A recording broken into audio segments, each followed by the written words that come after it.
শাহরিয়ার নাজিম জয় বাংলাদেশের একজন অনেক বড় উপস্থাপক, অনেক আলোচিত, অনেক সমালোচিত। উনি নিজেকে দাবি করেন উনি একজন চলচ্চিত্র নায়ক এবং চলচ্চিত্র অভিনেতা। অবভিয়াসলি উনি চলচ্চিত্রের নায়ক, উনি চলচ্চিত্র করেছেন, চলচ্চিত্রতে অভিনয় করেছেন, চলচ্চিত্রে পরিচালনা করেছেন, প্রযোজনা করেছেন, উনি চলচ্চিত্রের সাথেও সম্পৃক্ত। তার মানে উনি একাধারে চলচ্চিত্র শিল্পী, নাট্যশিল্পী, নাট্য পরিচালক, চলচ্চিত্র পরিচালক, চলচ্চিত্র প্রযোজক এবং শেষাবধি একজন বড় উপস্থাপক। বাংলাদেশের শাহরিয়ার নাজিম জয়কে চেনে না, একজন উপস্থাপক হিসাবে তার যে সুখ্যাতি আছে, যারা জানে না তারা অ্যাকচুয়ালি এই মিডিয়া অঙ্গনের কেউই নয়। বেশ কন্ট্রোভার্সিয়াল পার্সন সে। আপনারা জানেন বন্ধুরা, শাহরিয়ার নাজিম জয়ের কোনো অনুষ্ঠানে অনেক জ্ঞানী গুণী লোক যেতেই চায় না, কারণ উনি হঠাৎ করে আক্রমণ করে বসে। আপনারা দেখেছেন কাকে কখন কোন কথা কোন পর্যায়ে কোন পরিস্থিতিতে বলতে হবে সে বোঝে না। সে বারে বারেই বলে আমি ভাইরাল হতে চাই, আমাকে নিয়ে মানুষ সমালোচনা করুক, আমাকে নিয়ে মানুষ আলোচনা করুক, এজন্যই আমি এই ধরনের প্রশ্নগুলো ছুঁড়ে মারি। কিন্তু বিব্রত হন যিনি পাশে বসে থাকেন বা যিনি ওনার সামনে বসে থাকেন। এমন এমন মানুষকে এই জয় সাহেব বিব্রত করেছেন, যেটার হিসাব যদি আমি টানতে যাই অনেক লম্বা হবে। এই মানুষটাকে অনেকেই পছন্দও করেন সোজা সাপটা কথা বলার জন্য, এবং অনেকে অপছন্দ করেন তার বাঁকা তারা কথা বলার জন্য। কারণ আপনি একজন সম্মানীয় ব্যক্তি, আপনি একটা অনুষ্ঠানে গেলেন, সেখানে গিয়ে যদি আপনাকে কোনোভাবে হেয় হতে হয় তাহলে আপনার ভালো লাগবে না। এবং যে দর্শকরা দেখেন একটু ক্লাস দর্শক, তারা এটা পছন্দ করেন না। হ্যাঁ, এখন আজকালকার ইদানিং ছেলেপেলেরা এই সমস্ত ফান পছন্দ করে, তারা মাইন্ড করে না, হয়তো বা তাদের কাছে ভালো লাগে, কিন্তু সবার কাছে ভালো লাগে না রে ভাই। এইগুলা কইরেই জয় সাহেব বাংলাদেশে একজন পপুলার উপস্থাপক। সারাটা জীবন ভাই উনি মানুষের আঙ্গুলি দিয়ে আসছে, এখন নিজের আঙ্গুল পড়ে গেছে গা। আপনারা জানেন 2014 সনের একটা ঘটনা। তখন এই পূর্বাচলে যখন জমি বরাদ্দ করা হচ্ছিল, তখন 13 ক ধারায় বা 13 1 ধারায় মানে শিল্পী কলা কুশলীদেরও সম্পত্তি বা জমি দেওয়া হয়েছে। এরকম 13 1 অনেকেই জায়গা পাইছে বাংলাদেশে, এবং বাড়িঘর তুলা বসে আছে, অনেকেই পাইছে। এটা কোনো অন্যায় কিছু না, উনিও করছিলেন, উনি পান নাই। পরবর্তীতে উনি তৎকালীন প্রধানমন্ত্রী উনাকে একটা চিঠি লিখছিলেন। এই চিঠিটাই হয়েছে তার জীবনের একটা কাল রে ভাই। ওই চিঠি 14 সনের চিঠি এখন মানুষ নিয়ে আসছে এই 24 সনে, 10 বছর পরে এইটা জয় রে একদম কাঁচা সাবান দিয়া ধুইতাছে।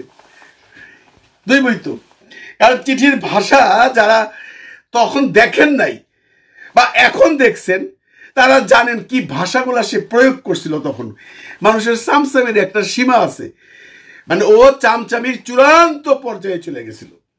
চিঠিটা একটু পড়ি, চিঠিটা যদি না পড়ি তাহলে আপনারা অনেকেই মজা পাইবেন না। আমি একটু চিঠিটা পড়ে আপনাদেরকে শোনাই। উনি তখন লিখছিলেন, মাননীয় প্রধানমন্ত্রী, উপমহাদেশের শ্রেষ্ঠ নেত্রী, আদর্শ মা। ওকে, এটা তার সম্বোধন ছিল। কোনো সম্বোধনে মানুষ এইভাবে বলে না, বলে মাননীয় প্রধানমন্ত্রী বা মহামান্য রাষ্ট্রপতি। ওইখানে উনি আবার কিছু উপঢৌকন লাগাইছে, উপমহাদেশের শ্রেষ্ঠ নেত্রী এবং আদর্শ মা। এটা কিন্তু চামচামি ভাই, এটা একেবারে 100% চামচামি। তারপরে দেখেন তার ভাষাটা কি, আপনার সুযোগ্য পুত্রের নামের আরেক পুত্র আমি, শাহরিয়ার নাজিম জয়। হ্যাঁ, আমি জয় বাংলাদেশে একজন জনপ্রিয় নায়ক, টিভি ও চলচ্চিত্র, ব্র্যাকেটে লিখছে টিভি ও, এটা ঠিকই আছে।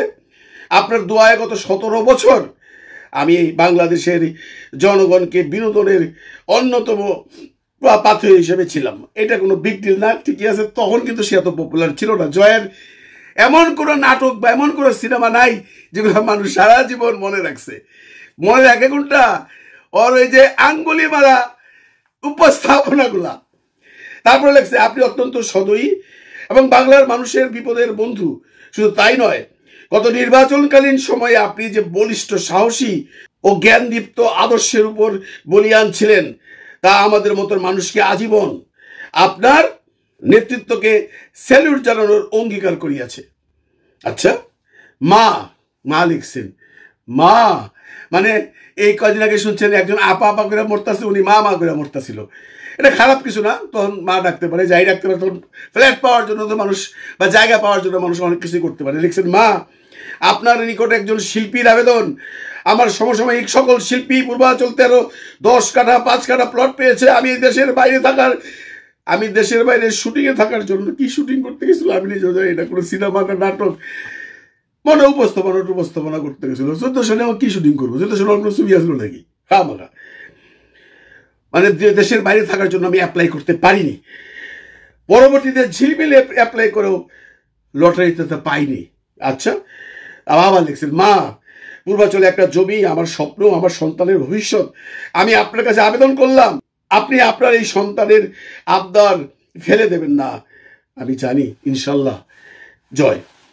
এখন কথা হলে এই চিঠিটা লেখার পরে তখন কিন্তু অনেক আলোচনা হয়েছিল। উনি নাকি মাননীয় প্রধানমন্ত্রী, তৎকালীন মাননীয় প্রধানমন্ত্রীর সাথে দেখা করতে সেক্রেটারিয়েটে ঢুকছিলেন। সেখানে অনেক অনেক মানে সিকিউরিটিস ছিল, ন্যাচারালি থাকেই।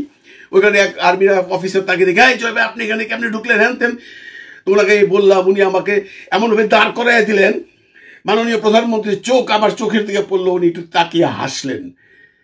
তার মানে সে প্লট পায়ে যাবো ভাবলেন, কিন্তু আসলে পায় নাই। পাইলে কি হতো জয় সাহেব? লাভ দিল তো, নিয়ে নিত। এখন দেন না সুবরটা নিয়ে নিছে, আপনি তো নিয়ে নিত রে ভাই, পান নাই, ভালো হয়েছে। তো যাক, এইটা কোনো বড় ব্যাপার না। এখন এটা অনেক কন্টেন্ট ক্রিয়েটাররা এটা বাজারে ছাড়তেছে, কারণ আমাদের কাছে তো কিছু মাল নাই ভাই। কি করবো আমরা, কি নিয়ে আলোচনা করুক? আমরা একটা কিছু পাইলেই ওইটা নিয়ে ঝাপাইয়া পড়ি সবাই, কারণ কন্টেন্ট নাই। সিনেমায় কোনো কন্টেন্ট নাই, নাটকে নাই, থিয়েটারে নাই, কোথাও কোনো কন্টেন্ট নাই। তো এইটার পরে জয় সাহেব একটা স্ট্যাটাস দিছে তার সেই নিজস্ব ফেসবুক আইডিতে।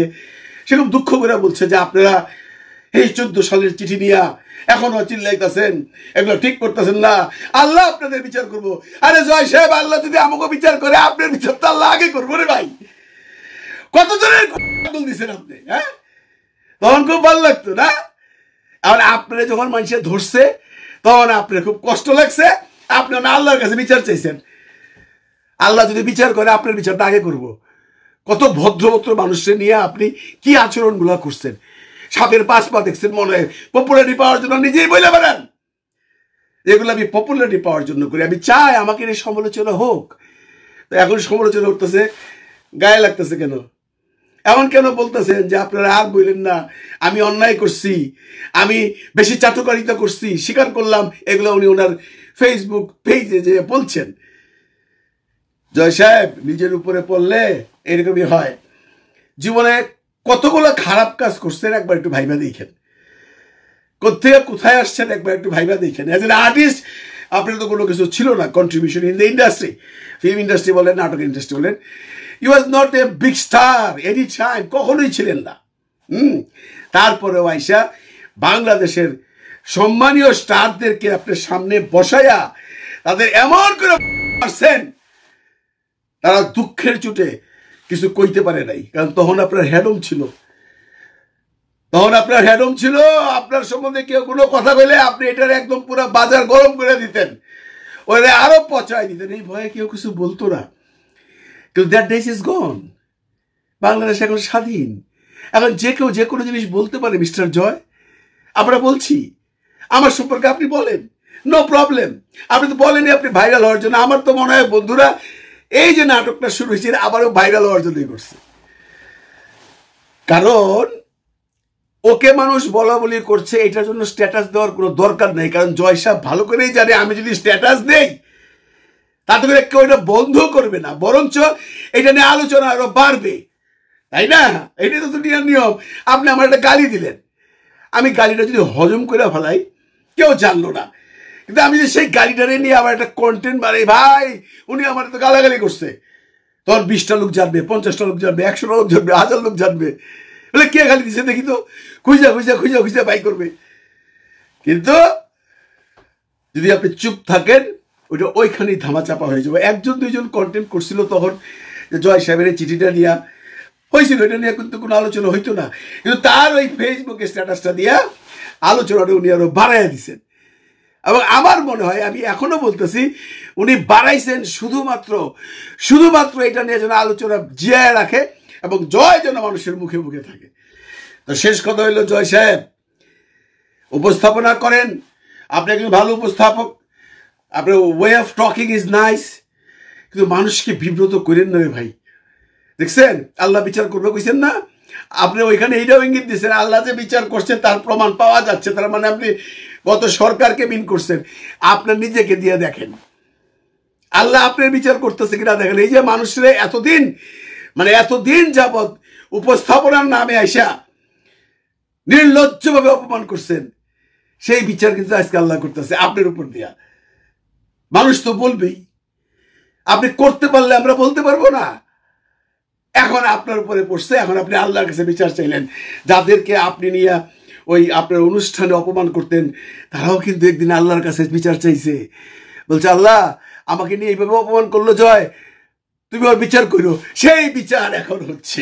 হা হা, किसी को नहीं छोड़ेगा वो, किसी को नहीं छोड़ेगा, যে जैसा करनी ऐसा भरनी।